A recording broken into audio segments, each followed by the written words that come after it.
The general audience may not have been familiar with this Marvel Comics character, a vampire superhero, but there was definitely interest in bringing him to the big screen. This adaptation passed from company to company. Richard Roundtree and LL Cool J were even considered for the lead role, and David Fincher was even one of the directors that had signed on, but unfortunately dropped out.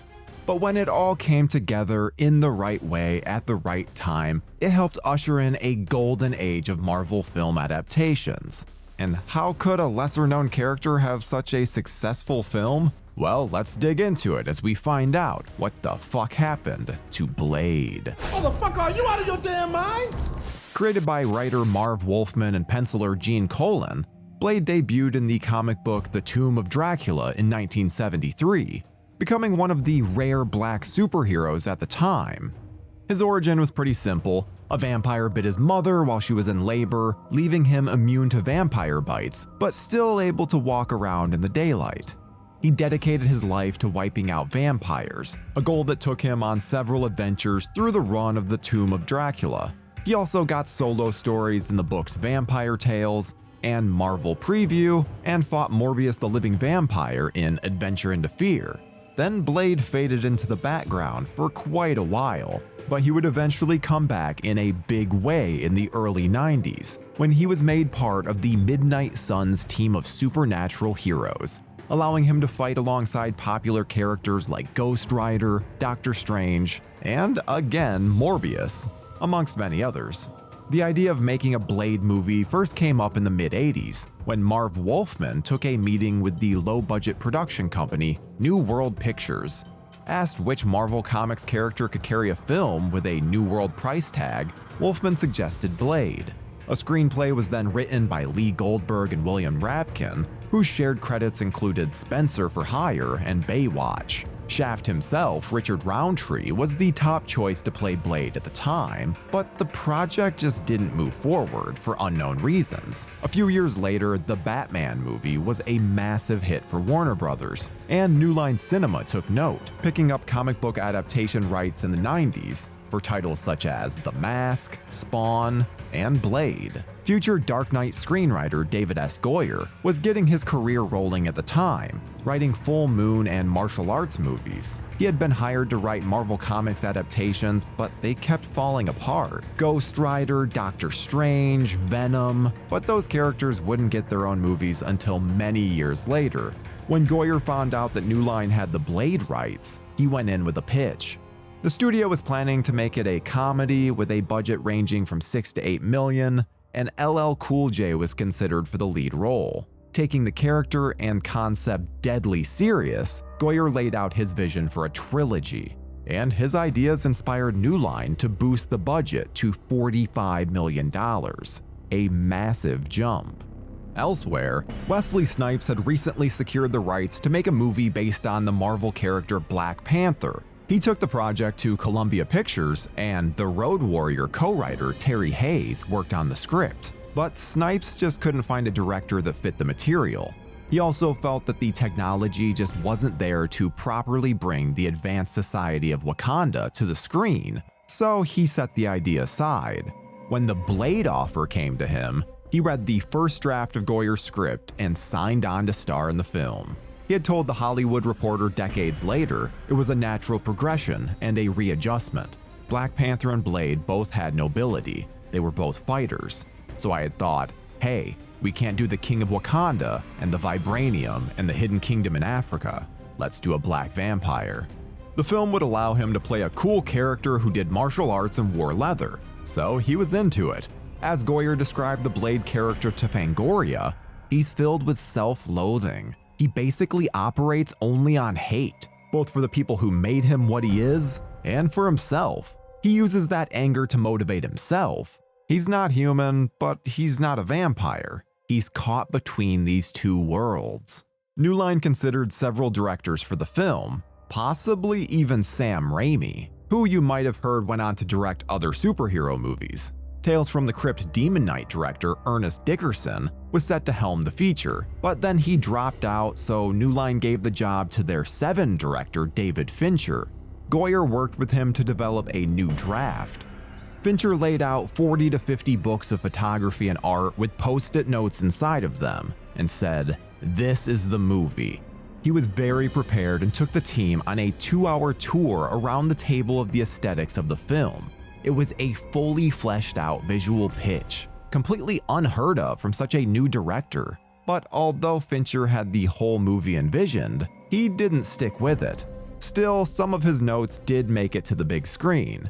He had told Goyer, "On the road to enlightenment, you have to kill your mother, kill your father, and kill Buddha." This is why, over the course of the film, Blade discovers that his mother is still alive and a vampire, so he has to kill her, why he loses his male mentor, and why, as he prepares for the final battle, he destroys his Zen altar. The director who would eventually guide Blade through production was Stephen Norrington, a visual effects artist who had made the low-budget horror film Death Machine. Snipes was impressed by Norrington's work on that film and said that he would be a perfect fit for Blade. The director and Goyer clashed over lines of dialogue and the tone of certain scenes, but they were mostly able to work through their issues, and it was Norrington who brought in Greg Canham to provide the special effects. Canham and his crew created some memorable sights for the film. Goyer's script was the perfect way to introduce audiences to the Blade character, and it also features one of the best opening sequences in cinema history. Following a flashback to Blade's birth, we see a woman, played by Tracy Lords, taking a young man to a rave club that's hidden in the back of a slaughterhouse. As the party rages on, blood starts to pour out of the sprinkler system, and the young man realizes that he's surrounded by vampires. Just when it looks like this guy is going to be torn apart limb from limb, Blade shows up and kicks vampire ass all over the place. But he isn't able to finish off a vampire called Quinn, played by Donald Logue, before the police arrive. Quinn's burned body is taken to a hospital where the vampire bites hematologist Dr. Karen Jensen, played by Nabushi Wright. There's a chance that Karen can be cured before she turns, so Blade takes her back to his headquarters where his mentor, Chris Christopherson, plays veteran vampire slayer Whistler, and gives her a garlic and silver treatment. Karen serves as the audience surrogate. We learn about this world of vampires through her eyes. She becomes a sidekick of sorts to Blade on his quest to wipe out all the bloodsuckers. And they discover there's a power struggle in the vampire community. Tired of being disrespected by the natural-born vampires, the turned vampires are staging an uprising. Led by Deacon Frost, the vampire who bit Blade's mother, they overpower the vampire elders, including Udo Kier. They plan to use Blade's blood to conjure the blood god La Magra, which will kickstart a vampire apocalypse. The remaining humans in the world will be kept in bags and harvested for blood. Deacon Frost was originally envisioned as a smooth, sophisticated Alan Rickman type, but when Stephen Dorff was cast, he became a young-looking guy who was on an eternal bender. While trying to stop Frost, Blade crosses paths with some pretty interesting characters. Arlie Jover as Frost's vampire lover Mercury, Kevin Patrick Walls as a human cop who is one of Frost's servants, Eric Edwards as the obese vampire Pearl, Tim Guinea as Karen's ex, who becomes a zombie sort of creature instead of a vampire, and Sana Lathan as Blade's mother, Vanessa, who has spent 30 years hanging out with Frost. Norrington's first cut of the movie was 140 minutes long. It was screened for a test audience, and it was a disaster. 20 minutes had to be cut from the film, and there were reshoots to fix the ending. Originally, Frost transformed into La Magra, represented on screen as a swirling CGI blob of blood, and the audience fucking hated it. So the filmmakers brought Snipes and Dorff back to the set to have a climactic sword fight instead. That went over much better. The film's release was delayed several months due to the editing and reshoots, but when it finally reached theaters in August of 1998, it was a hit, earning over $130 million at the global box office. Blade came along at a bad time for comic books and comic book movies. The most recent comic book adaptations had been DC's Steel and Batman and Robin. Marvel had always struggled to get their characters on the screen. They had some success on television with The Incredible Hulk, but few fans had been impressed by the 70s Captain America TV movies, the 1990 Captain America movie, or The Punisher starring Dolph Lundgren. Goyer had contributed to this series of underwhelming adaptations, writing the TV movie Nick Fury Agent of S.H.I.E.L.D., starring David Hasselhoff.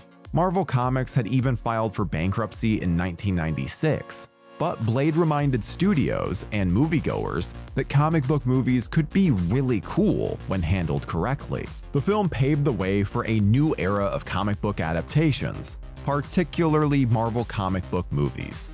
It was quickly followed by films that had bigger budgets and were respectful of the source material, like X-Men and Spider-Man.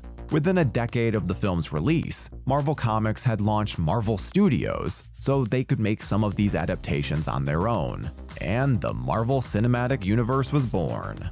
Blade's success also opened the door to sequels. Goyer got to write his trilogy as he had always intended, but the follow-ups didn't include all of the elements that he had in mind. There was no vampire apocalypse, no time travel, no appearance by Morbius the Living Vampire, but he did get to work with Guillermo del Toro on Blade 2 and brought Dracula into the mix for Blade Trinity. The trilogy was followed by a short-lived TV series where Blade was played by rapper Sticky Fingers. And then, 20 years after the third movie's release, Snipes reprised the role in Deadpool and Wolverine. In 2019, it was announced that Mahershala Ali would play Blade in an MCU reboot. But 6 years later, and Marvel still hasn't been able to crack the script. The project has been stuck in development hell. And it's too bad, as back in '98, Goyer and Norrington made it look easy. But making a badass martial arts vampire movie isn't as simple as it looks. Even Goyer stumbled with the ending of his trilogy. But with the first Blade, he took an obscure character and delivered one of the best comic book adaptations we've ever seen. The trouble Marvel has had with the reboot just drives it home even more that Blade was a special event that's worth celebrating. So let's stop trying to ice skate uphill and go take in another viewing of this awesome movie. And that, my friends, is what the fuck happened to Blade.